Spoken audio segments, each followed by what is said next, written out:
This is kind of a continuation of the initiation video, but I'm going to go into some details. And even though there are potentials for everything, because I have this like awareness that knows all potentials to a scenario, and then I know that I have a free will choice on what to focus on, whether or not I'm going to make that more prominent in my awakening process or in my conscious awareness, which would then dictate the unfoldment of things that take place in my life and how I define those things as well. There's something to be taken into consideration of, if that even makes sense, what I just said. But in the process of this initiating and or awakening process, the world has no choice but to take only the things that you're closest to, the things that are in your community, the people in your community, the people you're closest to, and your family members, and use them as the catalysts for your reflections.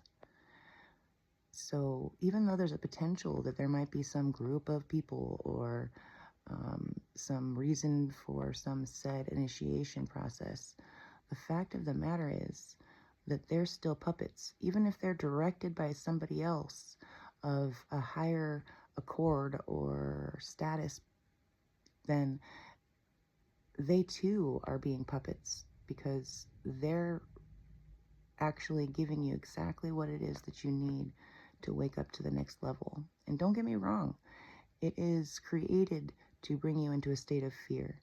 And it's actually created to take you all the way to the point where you're willing to sacrifice your own life to speak the truth in which you feel that you hold or that you're coming to the awareness of.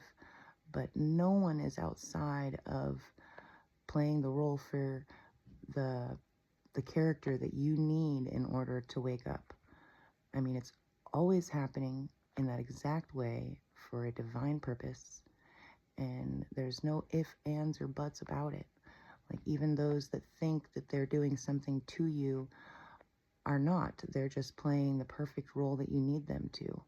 And just like I said in other videos, it does require for certain people to have this certain space within them to hold that plasma energy that I was talking about, the ancient energy that is capable of reenacting such roles. Because, I mean, if you have a superbly nice friend, they would not be able to, other than in small, tiny, incremental ways, to play the role of the villain or the demon or the shadow maker.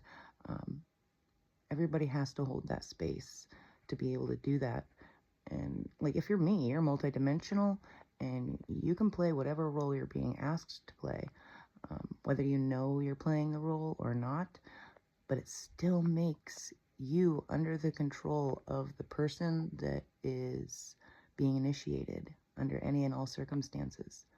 And so it's really important that we understand this, because it genuinely gives you every ounce of power back, right where it belongs, in your hands, to choose to focus on the fact that everybody is your helper and or your puppet. And even though that sounds rude, it's just the way it is, because we're quantumly entangled by a thread. This thread will pull on certain energies of certain characters and have them moving their mouth like a ventriloquist to say and do whatever it is that you're asking them to do. So make sure the space that you're asking from is one of unconditional love, acceptance, the wisdom to know that this world is so intricately beautiful that this is how this works. And it's also how it doesn't work if you're thinking things in the opposite perspective. So more power to you, my friends. I love you.